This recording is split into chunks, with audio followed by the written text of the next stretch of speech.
Tonight, turbulence on Wall Street, the latest on how trade with China is affecting the economy. Plus, Faith Nation sits down with the head of U.S. Customs and Border Protection to discuss the controversy over family separations at the border. And on the anniversary of the bombing of Hiroshima, we have the unbelievable story of a tree that survived the atomic bomb and made its way to America. All this and more tonight on Faith Nation.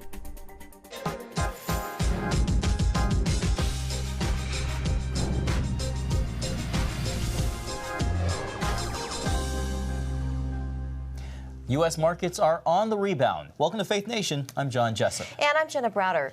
Wall Street is breathing a sigh of relief tonight. Much of the market ended up today after stocks took their biggest drop of the year Monday. The root of all the turbulence on Wall Street, the escalating trade war between the United States and China. For the latest on the ongoing battle, we go to our Capitol Hill correspondent, Abigail Robertson. Abigail? Well, tensions peaked Monday when China moved to weaken their currency to the lowest level in more than a decade, sending U.S. stocks plunging. It's a very potent and a kind of a scary weapon to use in any trade battle. The move came after the Trump administration announced last week a 10% tax on $300 billion of Chinese imports to help level the playing field to protect American workers. China's taken hundreds and hundreds of billions of dollars out of our country, and now we're stopping the theft of American jobs. In response, the U.S. designated China a currency manipulator, giving the administration more tools to fight China's latest action. China's slashing its prices. That's killing their profits in their companies. Lowering the currency rate means cheaper Chinese goods for consumers. But White House economic advisor Larry Kudlow argues China will be the biggest loser from this. The economic burden is falling vastly more on them than us. Caught in the crossfire of the year-long trade war is U.S. farmers. China asked state-owned firms to stop purchasing U.S. agricultural products, a move struggling farmers can't afford. But Kudlow tells them not to worry. Farmers have been great. They're patriots. They backed us 100%. President Trump recently pledged $16 billion in aid to farmers hurt by the trade war and bad weather. And in a tweet Tuesday, he said he'll do it again next year if necessary. Kudlow says the U.S. and China plan to meet again in September, where Trump may reconsider the $300 billion in tariffs if negotiations go well. But if there is no progress, things might get worse. And here with us now is Dan Celia, host of Financial Issues with Dan Celia. Dan, we're watching the reaction to the ongoing trade war between the United States and China. Is this getting out of hand? Yeah, it is getting out of hand in the sense that, in my opinion, John, I don't think we should even be in the mix. And what I mean by that is, you know, everything that has happened has come in a negative way, has come from China. And we forget that because the media won't let us forget it. They want us to believe that it's all about President Trump. But the fact of the matter is we had a trade deal, or from what they say, 90% of a trade deal. It was 250 pages back. They sent it back with 50 pages missing. They sent the 50 pages later all marked up. Wasn't anything. Any part of the trade deal that has any kind of accountability in it or a yardstick by which to measure whether they're living up to their end of the trade agreement gets shot down. You know, the economy is one of Trump's more positive storylines. Yeah. How much stronger could the economy be if the trade war wasn't on the table? Oh, I think it would be more stable. So we got some great strength in the economy.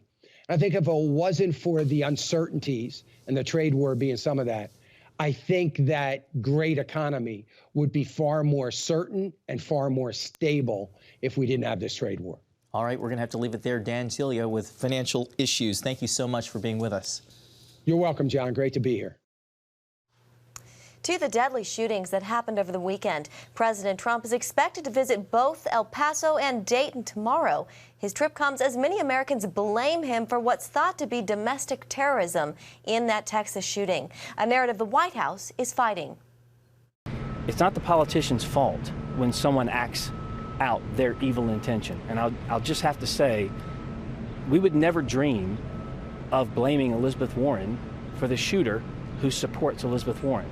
We would never dream of blaming Ocasio-Cortez for someone who perpetrated a terrorist attack on a DHS ICE facility because he used the same rhetoric she uses about concentration camps. We would also never blame Barack Obama for the police shootings in Dallas. We wouldn't blame Bernie Sanders for the shooting of Steve Scalise or other Republicans. And quite frankly, it's ridiculous to try and make those connect in some way. And the White House says blame belongs to the person who committed the crime.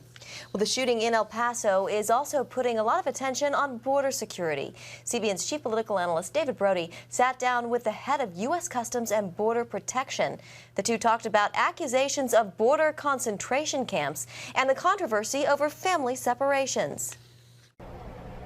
The hot issue of immigration is even hotter after the suspected El Paso shooter confessed to targeting Hispanics invading the country. Let's make no mistake, this was done by an individual who was sick, who was evil. Mark Morgan is acting commissioner of U.S. Customs and Border Protection, and he spoke with CBN News about the tragedy and whether rhetoric from President Trump is to blame. He said the shooter is the one to blame.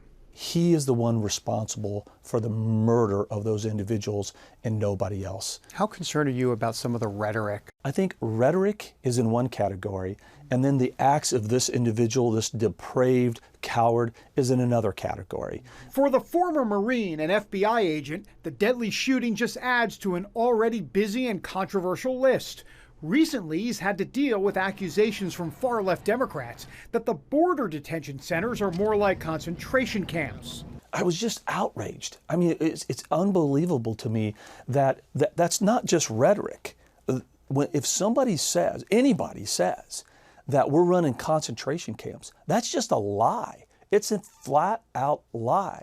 He says another flat-out lie is the notion family separation is an official administration policy. There's never been a family separation policy. It doesn't exist. It never will exist. It was a zero tolerance policy, which meant if you came here under Statute 1325, you came here illegally, that was a crime. Just like we do in the interior United States. If someone commits a crime and they go to jail, Child Protective Services take the children.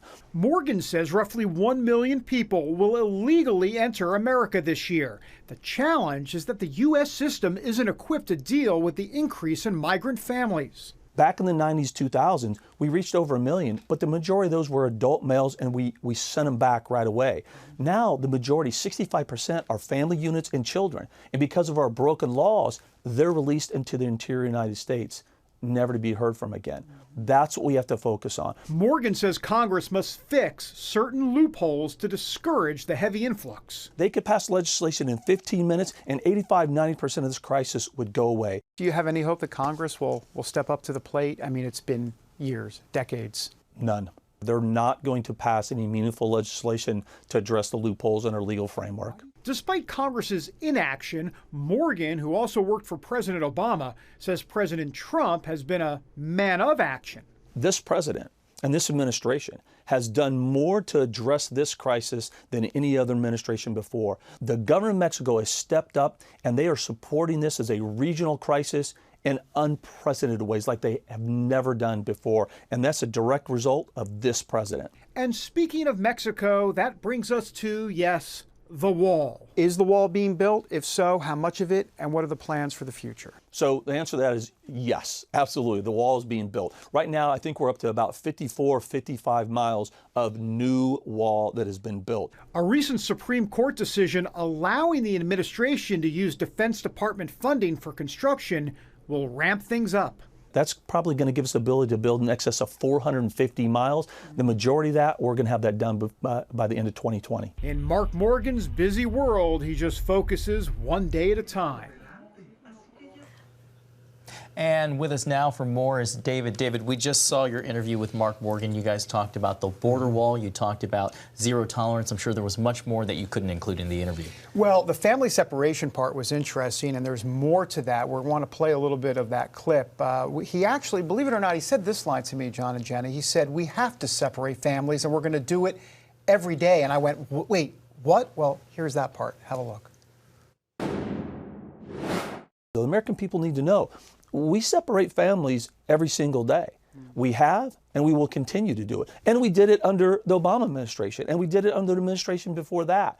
Why? Because in the interest of the child. So if a parent or legal guardian has a lengthy criminal background, or they're a pedophile, or there's any conditions that shows keeping that child with that individual would be unsafe for the child, we are absolutely going to separate them. Yeah, so I had this look. Let me show you when he said that. We're absolutely going to separate them. Now, in context, I see what he's saying. You know, keep them away from dangerous criminals that could be with them when they're crossing the border. That was his point. You could see a lot of headlines spun out of that for sure. David, President Trump, he travels to Ohio and to Texas tomorrow, but there are reports that he may not be welcome in either of these places. Why is it important that he goes?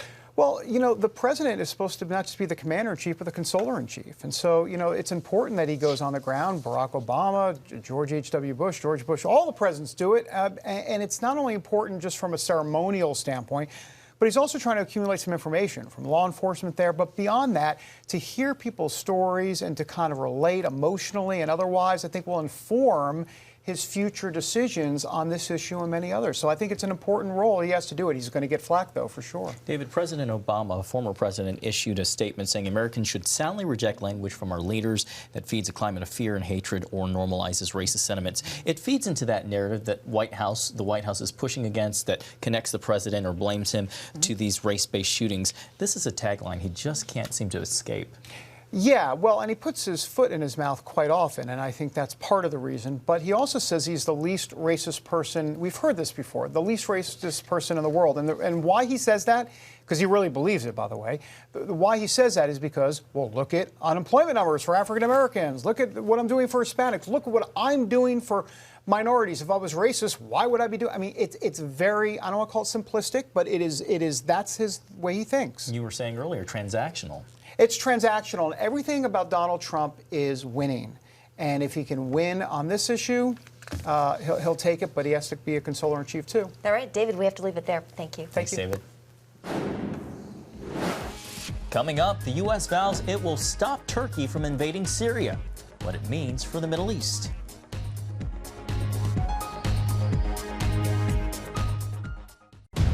Prophecy thousands of years old. We were called to be a light to the world. Being fulfilled today. Discover how. Get to life. Call 1-800-700-7000. We consider it our duty to reach out and help others around the world. For a gift of $10 or more, you can own the acclaimed CBN documentary To Life. Just call 1-800-700-7000 or log on to cbn.com. To treat a human, no matter what he is, which religious he have, which color he is. This is what I'm doing. See how the people of Israel are fulfilling prophecy. History is being written, and I want to be a part of it. By sharing their knowledge. In Africa, in Asia, in South America, in East Europe. And their love. This is how we work. This is us.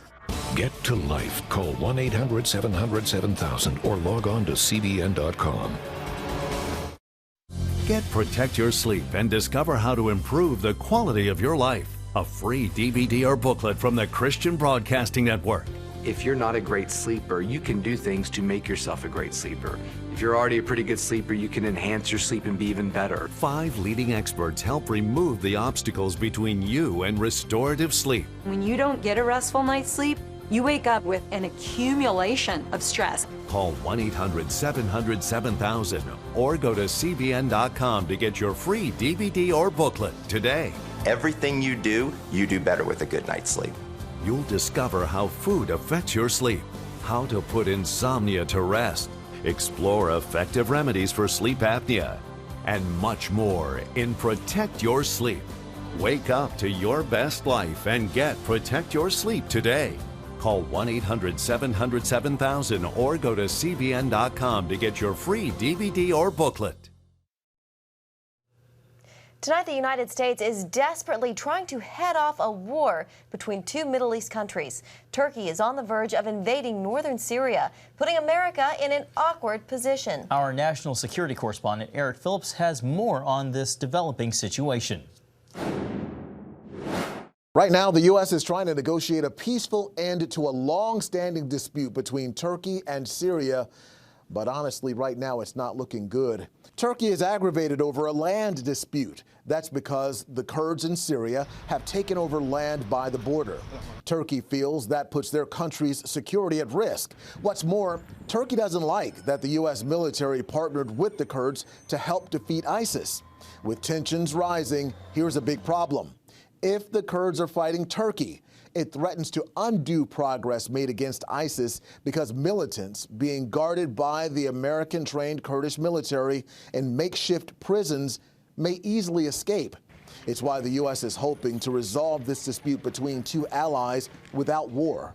We're obviously holding thousands of fighters, ISIS fighters, and so those are some of the things we risk if there's a unilateral incursion into northern Syria by the Turks. So again, I'm hopeful we'll work out something to address their security concerns. We just need to take it one day at a time and continue working through the process. We understand the Turkish military is positioning itself at the border and that Kurdish military forces are getting war ready as well. Meantime, the language the U.S. is using about a possible Turkish invasion is strong, calling it unacceptable. But the only way the U.S. can intervene militarily is if American troops are directly at risk, and this action may not rise to that level. In Washington, Eric Phillips, CBN News. And joining us now to help give us some perspective is Middle East Bureau Chief Chris Mitchell from our Jerusalem Bureau. Chris, thanks for being with us. Great to be with you, John. Chris, what's the latest you're hearing now on the talks between the Trump administration and Turkey? Well, for the people in northeast Syria, the latest statements by Mark Jesper, the new defense secretary, and the ambassador that's negotiating with Turkey right now are kind of encouraging. They say maybe they're not talking about a safe zone along northeast Syria and Turkey, but maybe a security area. And also they say they're going to stand by their allies, the Syrian Democratic Forces, who have been fighting alongside U.S. forces for the last 4 or 5 years against ISIS. So, and they say they're warning Turkey about any attack against their allies in northeast Syria. Chris, Syria increasingly looks to be a tinderbox involving Russia, the United States, and Turkey. To the larger point, what does it mean that Turkey is seriously contemplating this cross-border campaign against the Kurds? Is this a sign of waning U.S. influence and possibly even a signal that Turkey is sliding away from NATO? Oh, definitely, John, and I think we see that in a couple of instances. One thing, they have bought the S-400 air defense system from Russia. That's a huge step towards Russia, away from the United States. That's why the Defense Department is not going to supply the F-35s, the latest fighter jet, to Turkey. And it's one more sign of Turkey actually going back towards Russia, towards Iran, towards some of its Middle East allies, and away from the West and away from NATO. That's a big development here in the Middle East. Chris, I know you were there in the Northeast in Syria earlier this year. What did you find? An amazing story, John, and I think one of the most underreported stories here in the Middle East. I found that in northeast Syria, they developed a democracy, a democratic form of government that represents all the ethnic parties in the region, that really makes a way for Christians to serve in the government as well. They provide religious freedom.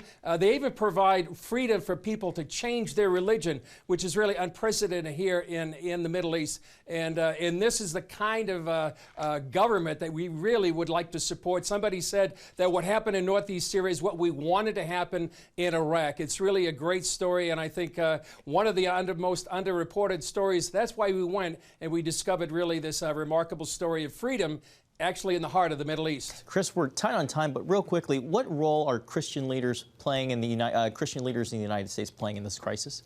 Well, the people right now that are representing those in northeast Syria are really reaching out to Christian leaders in the United States. They did so before when President Trump announced back in December that he was going to pull U.S. troops. They really think that Christian leaders can reach the White House with the message that they want to protect those Christians that are in northeast Syria, perhaps as many as 100,000 from a possible genocide against Turkey. So they're really reaching out to Christian leaders in the U.S. so the White House can be reached with this important message to protect the Christians in that region.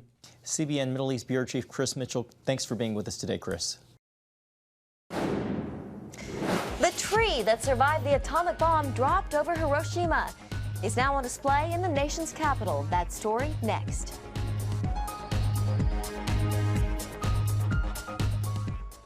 Are you suffering from feeling tired or worn out during the day? Can you not turn off your brain at night? You are not alone.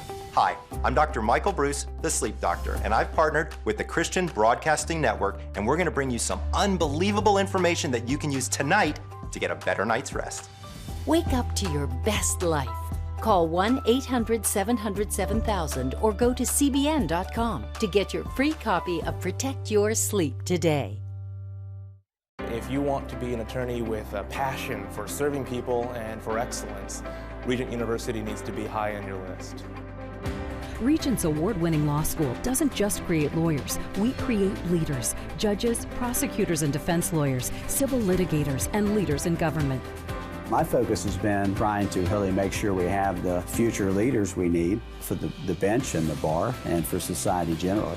You'll learn from highly credentialed leaders who are current and former judges, distinguished scholars, and ACLJ counsel. I'm so glad I chose Regent. The relationships here have been amazing. The faculty have been amazing. Not everybody's called to the same thing when they leave law school, but they're called by a God who has a purpose for their lives, and He is going to use that education to make a difference in the world. Regent will prepare you to be a purpose-driven, practice-ready lawyer. To start your rewarding law career, complete the online application, submit your transcripts, and take the law school admissions test by July. Apply today. If you want to be an attorney with a passion for serving people and for excellence, Regent University needs to be high on your list. Regent's award-winning law school doesn't just create lawyers. We create leaders, judges, prosecutors and defense lawyers, civil litigators, and leaders in government.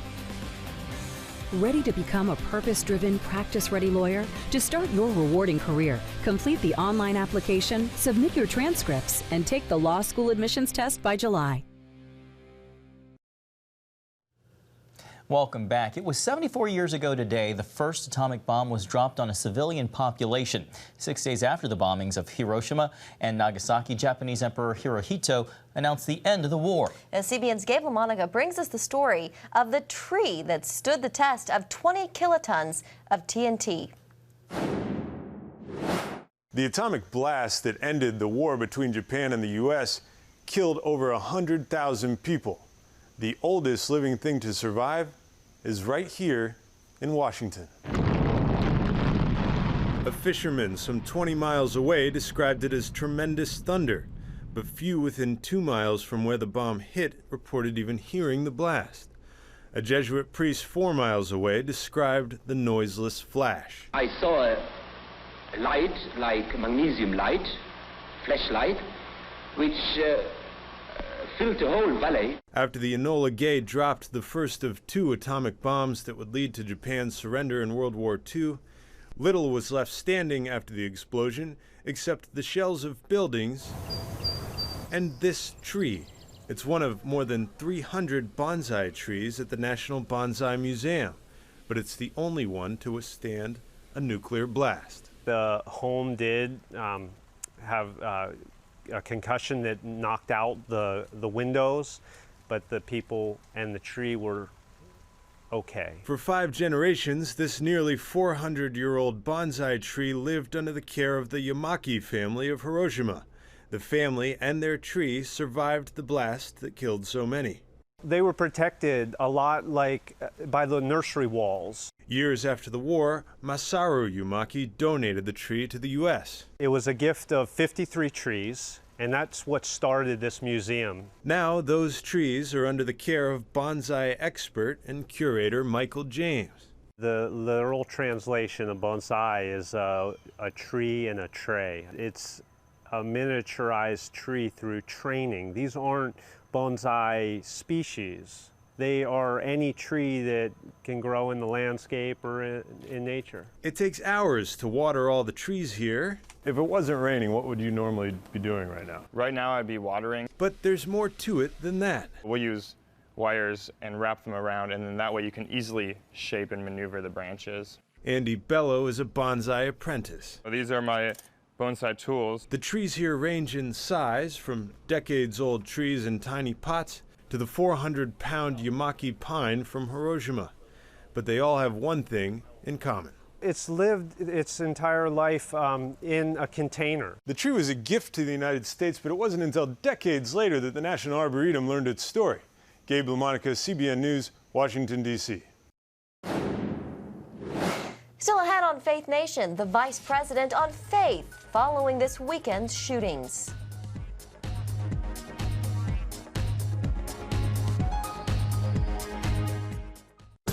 It's the new Superbook Bible App.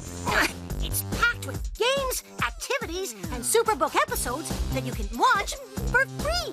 Oh no! There's trivia, a fun daily devotional, and answers to your Bible questions. Plus, an easy-to-understand Bible the whole family will enjoy. You can even create your own Superbook character.